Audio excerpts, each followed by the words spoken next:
Hey guys, what is going on? This is PETONTHEBEAT. In this video I would like to give you the best tips on how to lose weight and how to burn body fat in order to get into a healthy body fat percentage, if I can put it like this. I definitely would like to encourage you to try everything I'm about to explain in this video for at least a month, and you can also give me comments and let me know about the results you get after you do it for a month, for example. So with all of that being said, I would like to start with the first thing, but before I actually say it, I would like to make clear that the most important things of everything I'm about to say, I will say them in the beginning of the video, so keep that in mind. So the first thing is control insulin and blood glucose levels. Gaining weight, becoming an obese individual, becoming fatter and all of that stuff, you have to really understand, like you definitely have to understand that all of those things are not caused by the calories themselves. They are not caused by the quantities of food, they are caused by the insulin. All of those bullshit recommendations such as the eat less, move more, forget about all of that crap. That is the thing that actually keeps you fat. Free your mind from all of those things. Understand that gaining fat, becoming fat, it's not about the number of calories you consume. Matter of fact, it's a lot more interesting why you consume, what actually causes you to consume those amounts of food or that exact number of calories, if I can put it like this. This is a lot more interesting, but for now I would like to focus on the exact thing you have to do. So in order to control insulin, you want to control your blood glucose levels. You see, insulin is a storing hormone. One of its functions is to store fat, to store glucose as well. It actually stores the food you consume. This is something you can use as a general guideline. This is how the insulin works. How you become fat. What actually is the thing that causes you to gain all of that weight. So every time you eat food, your blood glucose levels go up more or less, you see. And if you consume carbohydrates, or if there is something in your meal, for example, some type of food, and if there is a specific food that raises your blood glucose levels, your pancreas starts to secrete insulin. When that happens, the insulin starts to convert the blood glucose, the excessive amount of blood glucose, into a liver and muscle glycogen. So you are actually storing the glucose, the sugar, you're storing the sugar into a form of muscle and liver glycogen. But here's the thing that I definitely want to make you pay attention to, like make that a brain tattoo. So the amount of carbohydrates your body is able to store in form of muscle and liver glycogen is limited. Of course, this varies for each and every individual. The more muscle mass you have, the more carbohydrates your body is going to be able to store. But the amounts of fat your body is able to store are unlimited. And this is the exact reason why people get fatter. Have you ever wondered why plenty of people out there, they're already fat, and after a while they become fatter, they become more obese and whatnot, such as the people, for example, from Biggest Loser. The reason for this is because the amounts of fat your body is able to store are unlimited. You see, this is the actual way how you become fatter or fat. So all of the excessive amounts of glucose your body is not able to store, the insulin is not able to store because it's too much in form of muscle and liver glycogen. It converts it into a fat and it sticks it into a fat cell. This is the exact way how you become fatter. It's not because of the calories by themselves, it's not because of the quantities of food you consume, it is because of the foods that cause you those blood glucose spikes, and of course they trigger insulin spikes. The other thing that I would like to discuss is the fact that the bigger glucose spike certain food triggers, this equals, of course, a bigger insulin spike as well, because the more sugar you have in your bloodstream, the more insulin your body needs to secrete in order to get rid of the excessive amounts of sugar, you see. So here I would like to say that the macronutrient that causes the biggest blood sugar spike, those are the carbohydrates. The macronutrient that causes the smallest blood sugar spike, those are the fats. The thing that does not cause any blood glucose spike and of course any insulin spike is fasting. This is another thing that I definitely encourage you to remember from this video. So how to control blood glucose and how to control insulin. What is the best way to control blood glucose and what is the best way to control insulin?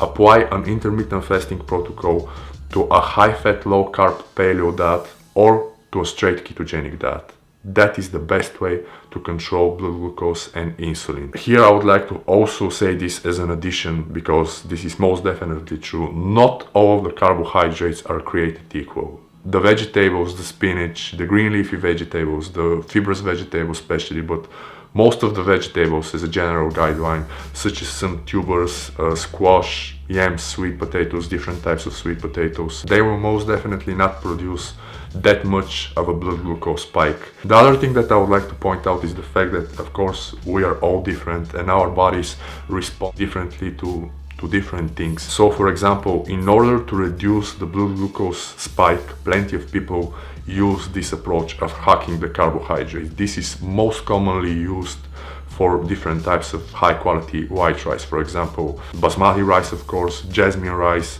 sushi rice. A lot of people prefer to add something like a high quality caveman MCT or the bulletproof brain octane or some other forms of MCTs and butter in order to hack the rice, hack the carbohydrates. They slow the digestion. Because of the fats, they slow the digestion, and this produces less of a blood glucose spike, and this of course leads to a smaller insulin spike. But this is something that doesn't work like this for all of us. You see, this is something that I typically prefer to avoid. It's how I figured that thing out. I figured that thing out by pricking my finger like multiple times for pretty decent period of time, and I figured out what works for me and what doesn't. Get your hands on a glucometer and start experimenting, but as a general guideline, most definitely some type of a high fat, low carb paleo diet or a ketogenic diet and an intermittent fasting protocol, because what is going to happen? You are going to fast for the most part throughout the day. So during fasting, no blood sugar spikes, no insulin spikes. During your feeding window, you will consume only foods that will not drastically, if I can put it like this, raise your blood glucose levels. So yeah, that is the best combination you can have. So the next thing that I would like to discuss is, of course, not being sedentary and using the right types of training. I'm not talking about doing cardio. Please stop wasting your precious time on the treadmill. Forget about the treadmill. Start to exercise with weights. Start to exercise with weights on a day-to-day basis. Start doing a resistance training. And here I would like to recommend you a specific type of resistance training. That is the volume training, high volume training. And what I'm talking about is not like lifting more weights than me or than the other guy or than the bigger guy at your gym. It's about like keeping constant tension on the muscle. That type of training, first of all, it will definitely increase your resting metabolic rate. The second thing is the fact that it will force your body to mobilize a lot more fat. You're going to perform it during the fasted state.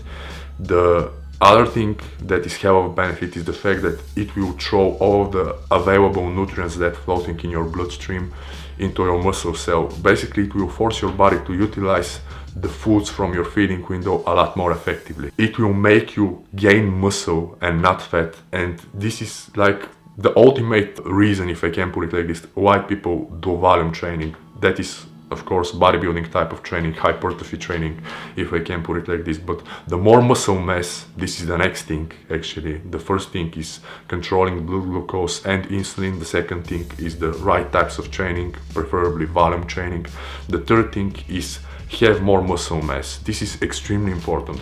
The more muscle mass you have, the more calories and the more fat your body is going to burn. Even if you don't do anything, even if you rest, the more muscle mass you have, the more calories your body is going to burn. If you have more muscle mass, your body of course is going to be able to store a lot more carbohydrates. And this brings me to the next thing I would like to give you as a tip, or the next thing I would like to discuss. Please do not follow a diet that is recommended by an IFBB pro or a fitness model or from someone that is on the cover on the magazine. I'm not against those guys. Matter of fact, there are some physique, not too many actually, from nowadays that I really like, but those people, first of all, you do not have their muscle mass, you are not on their body fat percentage, you do not train the way they train, you do not have their lifestyle. And the other thing that I would like to discuss, I'll probably disappoint a lot of people because of the things that I'm about to say, but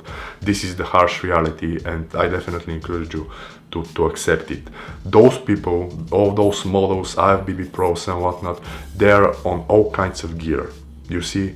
On top of everything, they are not only on all kinds of gear, they do not only have that muscle mass and everything, they also shoot growth hormone and insulin. And I always talk about this in my previous videos because it is extremely important to understand the fact that if you shoot insulin, it's not possible for you to not eat carbohydrates, because if you shoot insulin and you do not consume carbohydrates, you are going to die on the spot. This is not like using the other types of steroids. It's not like using central nervous system stimulants, even the most harmful central nervous system stimulants. The insulin can kill you like right on the spot, because as I already covered, the insulin is blood glucose regulating hormone and it lowers your blood glucose levels. It will make you go hypoglycemic, and if you do not use some type of a meal that is rich in carbohydrates in order to bring your blood glucose levels, guess what, you're going to die on the spot. In my personal opinion, this is not scientifically proven, but this is just how I feel. That is the main reason why carbohydrates are extremely popular amongst bodybuilders, fitness models and whatnot, because they shoot insulin. They have no other choice, you see. And just in case you make it that far in the video, I would like to give you the last two tips, and I would like to say that they're extremely important as well, but they're more as an addition to the things I previously said, especially to the whole lifestyle with the fat burning. Because the first part of the things I said, like all of that insulin and blood glucose levels control, this will allow your body to enter the fat burning mode. Burning fat as primary fuel source is second to none when it comes to losing weight, you see, because the weight is stored in form of fat. Probably that is obvious, but I really wanted to make this clear. So the last two things that I would like to give you are proper hydration and electrolyte balance and proper sleep schedule. So as long as for the sleep schedule, probably I'm not the best person to take advice from, because I experiment with my sleep constantly on a day-to-day basis. As you can probably see right now on the screen, bam, I do not sleep a lot. But the thing that I would like to encourage you to do is not to just spend more time in bed than the next guy, or spending more time than me or whatever. Track your sleep and simply make everything in order to get high quality sleep. Simple as that. Just make sure you enter the deepest phases of sleep. So the thing that I would like to make you remember, as long as for the sleep, is sleep quantity or bigger sleep quantity doesn't always equal a better sleep quality, so keep that in mind. And as long as for the hydration and the proper electrolyte balance, this will allow your body to first of all flush your whole system from all kinds of toxins and crap. And on the other hand, both of those things, the proper sleeping schedule and the proper hydration on a day-to-day basis, are extremely important, because dehydration and sleep deprivation can definitely interfere with the ability of your body to burn body fat. Those things can definitely make your body hold to the stored fat. So yeah guys, this is basically everything I wanted to say in this video. I'm gonna be more than happy if you try all of those things for at least a month and let me know about the results. And yeah, this is basically everything I wanted to say. I would like to thank you for watching this video. Please stay tuned for more. Have a nice one and good luck burning all of that fat and losing all of that weight and getting into the desired shape. Peace, and I'm out.